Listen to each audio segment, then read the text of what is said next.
Sri Rama Jayam Tiruchengode star ஜோதிட அறக்கட்டளையின் சார்பாக பொங்கல் சிறப்பு கருத்தரங்கமாக இன்றைய தினத்திலே மரியாதைக்குரிய ராஜாசங்கர் அவர்கள் ஏற்பாடு செய்திருக்கின்றார்கள். இந்த நிகழ்விற்கு வருகை இருந்திருக்கக்கூடிய அனைத்து ஜோதிட பிரம்மாக்கள் அனைவரையும் வணங்கி மகிழ்ந்து பொங்கல் திருவிழாவை பற்றி ஒரு சிறு குறிப்பை சொல்ல ஆசைப்படுகின்றேன். தமிழக மக்கள் தனிச்சிறப்படித்து கொண்டாடி மகிழ்வு பெறும் திருநாள் பொங்கல் புதுநாள். இங்கிருந்தோ ஒரு புத்தகி இந்த விழா ஒன்று அரசாட்ச வந்திடும் விந்தை சிந்தைக்கு இனிப்படிய காண்கின்றோம். சென்னல் மிகுந்த வாழ்வில் இன்னல் கிடந்திடும் நிலையில் உள்ள மக்களையும் இன்றொரு நாள் கண்ணல் கண்டு குவிந்திருக்க செவ்வாழை அருகிருக்க உழைப்பின் பயனாக உருவான பாண்டமெல்லாம் நிறைந்திருக்க மாடு கன்றுகளும் மேனி மினுக்குடனே பொங்கிடுவது நாங்கள் தந்திடும் பாலன்றோ என கேட்பது போல் உழவி வர இதையும் பாடினும் நன்னாள். இந்நாளில் இன்றையும் மஞ்சளும் இயற்கை தந்த அணிகலன் என்று எண்ணி மகிழ்வுதனை பெற்று திகழ்கள் மக்கள் இயற்கை பொருத்தமும் கூட என்று சொல்லி இந்த பொங்கல் திருநாளை பற்றி அடியனுடைய இந்த கருத்தானது மரியாதைக்குரிய முன்னாள் முதல்வர் பேரறிஞர் அண்ணா அவர்களால் சொல்லப்பட்ட நிகழ்வு. ஆகையினால அதை நினைச்சு பார்த்தேன். சின்ன வயசாக மனப்பாடம் பண்ணேன். இப்போ அதை சொல்றதுக்காக ஒரு நல்ல ஒரு அழகான சந்தர்ப்பமாக நினைச்சு இப்போ அதை உங்ககிட்ட சொல்லியிருக்கேன். இப்போ ஜோதிடத்துக்குள்ள 2 கருத்துக்கள். அடியன் எப்பொழுதுமே மரபணு ஜோதிடம் என்று சொல்லக்கூடிய டிஎன்ஏ என்று சொல்லக்கூடிய அந்த ஜோதிடத்தை பற்றி 2 கருத்துக்களை வலியுறுத்துவதை வழக்கமாக கொண்டிருக்கின்றேன். குறிப்பாக 2 நபர்களுக்கு நான் இந்த சபையின் மூலமாக நன்றி தெரிவித்துக் கொள்ள கடமைப்பட்டிருக்கின்றேன்.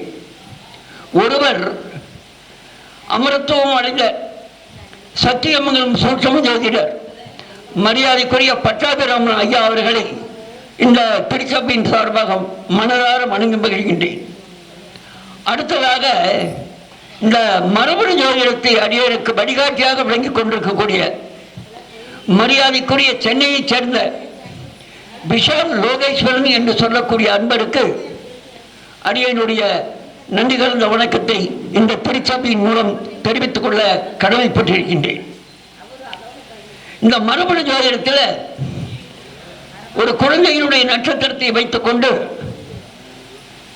தந்தையினுடைய ஜாதக மரபணு அமைப்பு எப்படி இருக்கும் என்பதை ஒரு சிறு உதாரணம் மூலம் சொல்ல ஆசைப்படுகின்றேன். குழந்தையினுடைய நட்சத்திரம் உத்தரட்டாதி என்று வைத்துக் கொள்ளுங்கள். இதை நான் வேறொரு சபையிலே பேசியிருக்கின்றேன். இங்கே அதை மீண்டும் நினைவு கொள்கின்றேன். குழந்தைகளுடைய நட்சத்திரம் உத்தரட்டாதி. அப்ப தந்தையினுடைய ஜாதக அமைப்பு எப்படி இருக்கும் என்று சொன்னால், மீனத்திற்கு 9ஆம் பாவம் விருச்சிகம். அந்த விருச்சிகத்திலே உத்தரட்டாதிக்கு இணையான நட்சத்திரமாக வருவது அனுஷம். அந்த அனுஷமானது சூரியனுடைய கர்ம பதிவை கொடுக்கக்கூடியது. இந்த சூரியனுடைய கர்ம பதிவை கொடுக்கக்கூடியது என்று சொன்னால் அந்த தந்தையினுடைய லக்னம் எதுவாக இருக்கும்? அந்த தந்தையினுடைய லக்னம் மீனமாக அமையும். அந்த தந்தையினுடைய லக்னம் மீனமாக அமையும். மீனமாக அமையாவிட்டால் வேறு லக்னம் அமைந்திருந்தால் அந்த வேறு லக்னத்தினுடைய லக்ன அதிபதி அந்த மீனத்திலே இடம்பெறுவார். அடுத்து கிரகங்களிலே கேது. அந்த கேதுவானவர் தந்தையினுடைய லக்னத்திலே இடம்பெறுவார். இல்லை என்று சொன்னால் தந்தையினுடைய லக்னாதிபதியோடு இடம்பெறுவார். அடுத்து பாவம் என்று சொன்னால் 12ஆம் பாவம். தந்தையினுடைய லக்னத்தோடு 12ஆம் பாவம் தொடர்பு கொள்ளும். தந்தையினுடைய லக்னம், லக்ன புள்ளி, லக்ன அதிபதி, ஜென்ம நட்சத்திரம், இந்த மூன்றும் அஸ்வினி, ஆயில்யம், அனுஷம், பூரட்டாதி, இது சூரியனுடைய கர்ம பதிவை கொடுக்கக்கூடிய நட்சத்திரங்கள். இந்த நட்சத்திரங்களிலே அமையும் வரும்பொழுது இங்கே ஒரு நண்பரிடத்திலே ஒரு வேண்டுகோள் வைத்து உங்களுடைய பையனுடைய நட்சத்திரம் என்ன என்று கேட்டேன். அந்த நண்பர் அழகாக என்னுடைய பையனுடைய நட்சத்திரம் ஹஸ்தம் என்று ஒரு செய்தியை குறிப்பிட்டார். மரியாதைக்குரிய கணேசன் ஐயா அவர்களே, உங்களுக்கு நினைவுபடுத்துவதற்காக இப்பொழுது நான் சொல்லிக் கொண்டிருக்கின்றேன். ஹஸ்தம் என்று குறிப்பிட்டார் பையனுடைய நட்சத்திரம். அப்ப பையனுடைய நட்சத்திரம் ஹஸ்தம் என்று சொன்னால் அது ராசி கன்னியாக இருக்கும். அந்த ராசிக்கு 9ஆம் பாவம் என்று சொன்னால் ரிஷபம். அந்த ரிஷபத்திலே கன்னிக்கு இணையான நட்சத்திரம் எது என்று சொன்னால் ரோகிணி வரும். அந்த ரோகிணி என்று சொல்லக்கூடியது புதனுடைய கர்ம பதிவை கொடுக்கக்கூடியது. அப்ப தந்தையுடைய அமைப்பு எப்படி இருக்கும் அப்படின்னு சொன்னா, லக்னத்திற்கு 4ஆம் அதிபதி புதனுடைய கர்ம பதிவை கொடுக்கக்கூடிய நட்சத்திரம். ஒவ்வொருடைய ஜாதகத்திலேயும் லக்னத்திற்கு 4ஆம் அதிபதி புதனுடைய கர்ம பதிவை கொடுக்கக்கூடியது. அந்த என்னிடத்திலே அன்பரிடத்திலே கேட்டேன், உங்களுடைய 4ஆம் அதிபதி எங்கே என்று கேட்டேன். அந்த அன்பர் சுட்டி காட்டினார், என்னுடைய 4ஆம் அதிபதி லக்னத்திலேயே இருக்கிறது. இப்போ சொன்னார், சபையிலேயே சொன்னார். அதனால இந்த மரபணு ரீதியாக இந்த தகப்பனுடைய ஜாதக அமைப்பை நாம் உருவாக்கலாம். இப்படித்தான் இருக்கும் அப்படின்னா அப்படித்தான். அடுத்து நாம் திருமண பொருத்தங்களாம் பார்க்கிறோம். திருமண பொருத்தம் பார்க்கும் பொழுது பொருத்தங்கள் எல்லாம் பார்க்கிறோம். ஆனால் மரபணு ஜோதிடத்திலே கொடுப்பினை என்ற ஒரு அமைப்பு இருக்கிறது. அந்த கொடுப்பினை அமைப்பை பார்த்த பிறகு ஜாதகத்தை நாம் பொருத்தம் பார்த்து கொடுக்க வேண்டும். பொருத்தம் பார்க்கக்கூடிய அனைத்துமே திருமண மேடை வரை செல்வதில்லை. ஆனால் கொடுப்பினை உள்ள ஜாதகம் மட்டுமே திருமண மணமேடை வரை செல்கிறது. இது ஒரு பகுதி. அந்த கொடுப்பினை அறிவதற்கான ஃபார்முலாஸ் எல்லாம் இருக்கு. அதே நேரத்தில் ஒரு பெண்ணுடைய ஜாதகத்தை பார்த்து தன்னுடைய எதிர்காலத்திலே வரக்கூடிய கணவன் என்ன தொழிலை செய்வார் என்பதை ஒரு சின்ன ஒரு குறிப்பை மட்டும் சொல்லிவிட்டு அடியேன் உங்களிடத்திலே இருந்து விடைபெற்றுக் கொள்கிறேன். ஒரு பெண்ணுடைய லக்னம், அதாவது பொதுவாகவே ஒருவருடைய தொழிலை அறிவதற்கு 6ஆம் பாவத்தையும் 10ஆம் பாவத்தையும் பார்ப்பார்கள். 6ஆம் பாவம் உத்தியோகம், 10ஆம் பாவம் தொழில். ஒருவர் 6ஆம் பாவத்தையும் 10ஆம் பாவத்தையும் பார்ப்பார்கள். இந்த பெண்ணுடைய ஜாதகத்தை வைத்துக் கொண்டு அவருடைய கணவன் என்ன தொழிலை செய்வார் என்பதற்கு நம்ம கிரகங்களுக்கெல்லாம் காரகத்துவங்கள் நாம் சொல்லிக் கொண்டிருப்போம். உதாரணமாக சந்திரனுடைய கர்ம பதிவை கொடுக்கக்கூடிய காரகத்துவங்கள் என்று சொன்னால், இன்றைக்கு காலையில கூட நிறைய பேர் பேசினாங்க. உணவு, சந்திரனுக்கான காரகத்துவங்கள் உணவு, மனோகாரகன், மனோ சம்பந்தப்பட்டது. அதே நேரத்தில் சைக்காலஜி, மனோ தத்துவம் என்று சொல்லக்கூடிய அந்த நிகழ்வுக்கும் சந்திரனை காரகத்துவமாக கூறுவார்கள். இப்படி தண்ணீரால் பயன்படுத்தக்கூடிய அனைத்து தொழில்களுக்கும், இந்த உணவு என்று சொன்னால் ஹோட்டல், கேட்டரிங், மளிகை கடை, இது போன்ற உணவு சம்பந்தப்பட்ட அனைத்துக்குமே அந்த சந்திரன் காரகத்துவம் வகிப்பார். இப்போ அந்த பொண்ணுடைய ஜாதகத்திலே, இப்போ அந்த இடத்துக்கு வந்துடணும். இப்போ அந்த பொண்ணுடைய ஜாதகத்திலே கணவன் சந்திரனுடைய காரகத்துவ தொழிலை செய்யக்கூடியவராக அமைப்பார் என்பதை எப்படி தெரிந்து கொள்வது? அந்த பெண்ணுடைய 4ஆம் பாவத்தையும் 12ஆம் பாவத்தையும் பார்க்க வேண்டும். ஏன் 12ஆம் பாவத்தையும் 4ஆம் பாவத்தையும் பார்க்கணும்னா, அந்த பெண்ணுடைய கலத்தரத்தான 7ஆம் பாவம், அந்த பெண்ணுடைய கலத்தரத்தான 7ஆம் பாவம், அந்த 7ஆம் பாவத்துக்கு 6ஆம் பாவமாக வரக்கூடியது 12ஆம் பாவம். அந்த 7ஆம் பாவத்துக்கு 10ஆம் பாவமாக வரக்கூடியது 4ஆம் பாவம். ஆகையினாலே ஒரு பெண்ணுடைய ஜாதகத்தை கொண்டு அவருடைய கணவனுடைய தொழிலை அறிவதற்கு 4ஆம் பாவத்தையும் 12ஆம் பாவத்தையும் பார்க்க வேண்டும். இப்போ சந்திரனுடைய காரகத்துவ தொழில் செய்யணுங்கிறதுக்கான காரகத்துவத்தை எல்லாம் சொன்னோம். அப்போ அந்த 4ஆம் பாவாதிபதி அந்த 12ஆம் பாவாதிபதி என்ன நட்சத்திரத்திலே நிற்கிறார் என்று பார்க்க வேண்டும்.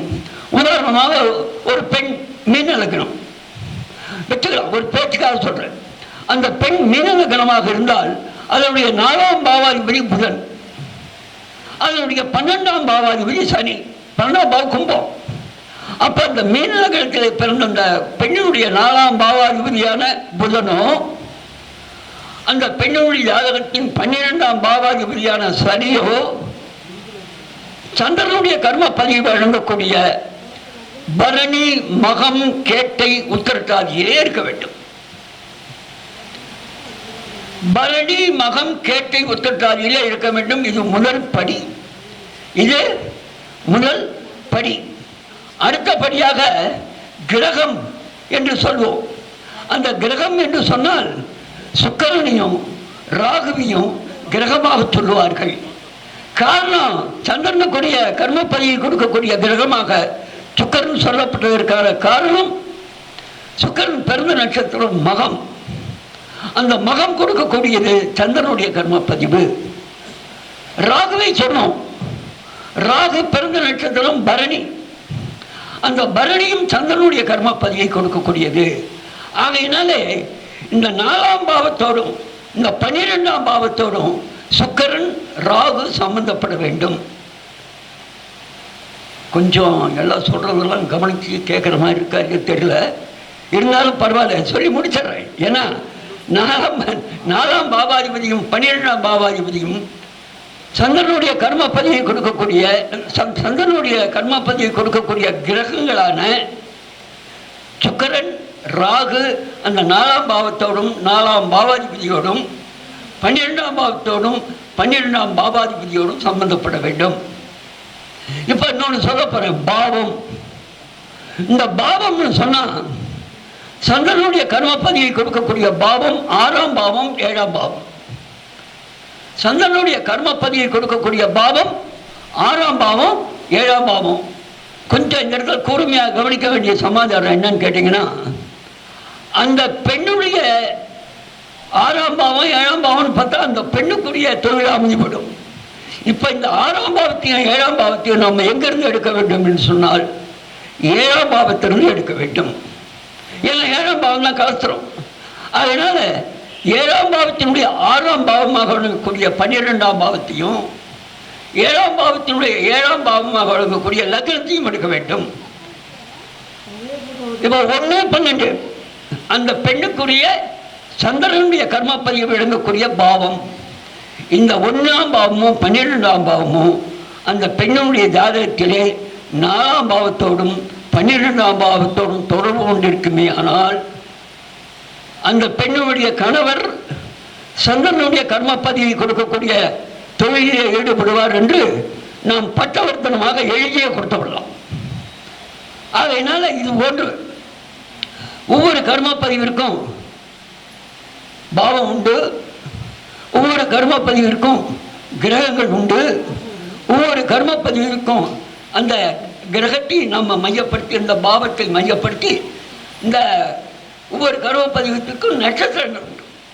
இவற்றையெல்லாம் பயன்படுத்தி இந்த ஒரு பெண்ணினுடைய கணவனுடைய தொழிலை, கணவனுக்கு மட்டுமல்ல ஒரு பெண்ணுடைய ஜாதகத்தை வைத்துக்கொண்டு அந்த பெண்ணுடைய மாமனாருக்கு உண்டான தொழில் என்ன செய்வார், அந்த மாமனாருக்கு உண்டான பாவத்தை 7 பாவமான 3ஆம் பாவத்தை வச்சு பார்த்து விட மாட்டேன். இதே ஃபார்முலாவை பயன்படுத்தி என்று சொல்லிக்கொண்டு எனக்கு வர்றாரு ஐயா, வேக வேகமாக வர்றாரு, முடிச்சுருங்கன்னு சொல்கிறதுக்கு. அல்ல இல்லை, பரவாயில்ல, நன்றி நன்றி. நான் இருக்கட்டும். நான் என்ன கேட்பேன்னு கேட்டிங்கன்னா, அடியானுக்கு வயசு 83. ஒன்று புரிஞ்சுங்கய்யா, அடியானுக்கு வயசு 83. இப்போ உங்களையெல்லாம் பார்த்த உடனே என் சோரம் நீங்கிடுச்சு. இருந்தாலும் இப்போ கொஞ்சம் மனச்சோர்வாக இருக்கேன். நீங்கள் ஒரு கைதட்டி தட்டினீங்கன்னா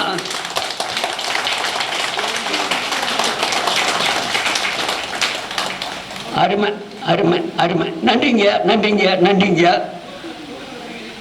ஐயா. ஐயா வாங்க வாங்க. இந்த இனிமையான சந்தர்ப்பத்திலே நான் கொஞ்சம் விட்டா கொஞ்சம் பேசிக்கிட்டே இருப்பேன். அது ஐயாவுக்கு தெரிஞ்சதுனால வேகமாக வந்து பொன்னாட போகிறதுக்கு வந்துட்டாருங்க. இருந்தாலும் மகிழ்ச்சி. இந்த இனிமையான சந்தர்ப்பத்தை வழங்கிய மரியாதைக்குரிய ராஜாசங்கர் ஐயா அவர்களுக்கும் இந்த சபையிலே உள்ள ஜோதிட மகான்களுக்கும் அடியனுடைய பணிவுகளும் நன்றி இதன் மூலம் தெரிவித்துக் கொண்டு விடைபெறுகிறேன். வணக்கம். நன்றி.